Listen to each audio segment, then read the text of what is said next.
Martin Roberts, 59, took to Twitter earlier today to share an emotional display of support as he returned to screens.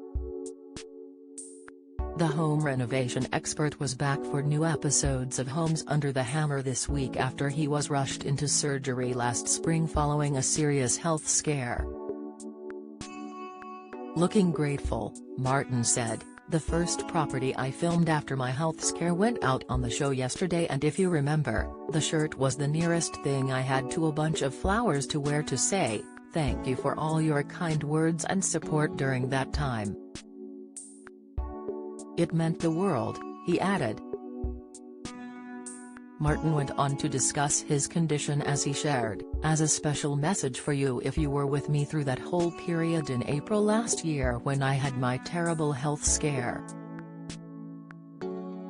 Just to let you know, I think it was yesterday's program I filmed after I went back to work, where I wore a very bright shirt as a way of saying thank you for all your support. It was the closest thing I had to a bunch of flowers, but you remember the Twitter post I did at that time where I said thank you? Well, the show went out yesterday, so you can actually see what I was doing on that day. It just reminded me how much your help got me through that terrible time," he said while holding back tears. The Homes Under the Hammer presenter was hospitalized last year with chest pains that he mistook for long COVID, but learned he was suffering from pericardial effusion, which is a buildup of fluid in the structure around the heart. Speaking on This Morning last year, Martin admitted that the dramatic health scare has pushed him to readjust his busy work schedule. Detailing his health scare, Martin told Philip Schofield and Rochelle Humes had suffered from chest pains for several weeks, but simply assumed it was long COVID.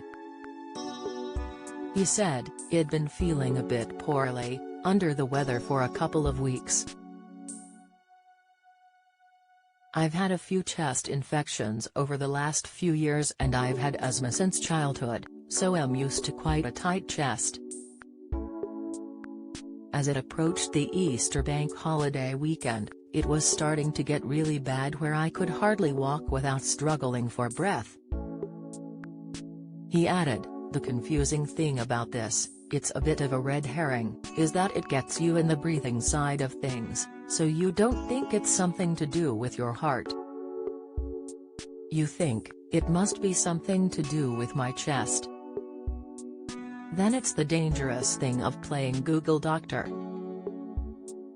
It looked like it could have been the symptoms for long COVID, real lethargy, a tightness in the chest, pain in the chest, difficulty breathing, so you pause it and by the time it got to just after the bank holiday weekend, I was starting to be delirious, putting letters the wrong way round. I said to Kirsty, we've got to go to hospital."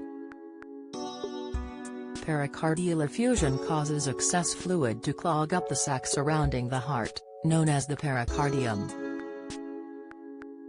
Symptoms can include shortness of breath, chest pains, discomfort when breathing, feeling lightheaded or swelling in the abdomen or legs. While the condition can be treated with medication, in severe cases doctors may perform surgery to drain the excess fluid. Martin explained that he required surgery because the fluid buildup had placed so much strain on his heart, causing organ failure. Homes Under the Hammer airs weekdays on BBC One at 11:15 a.m.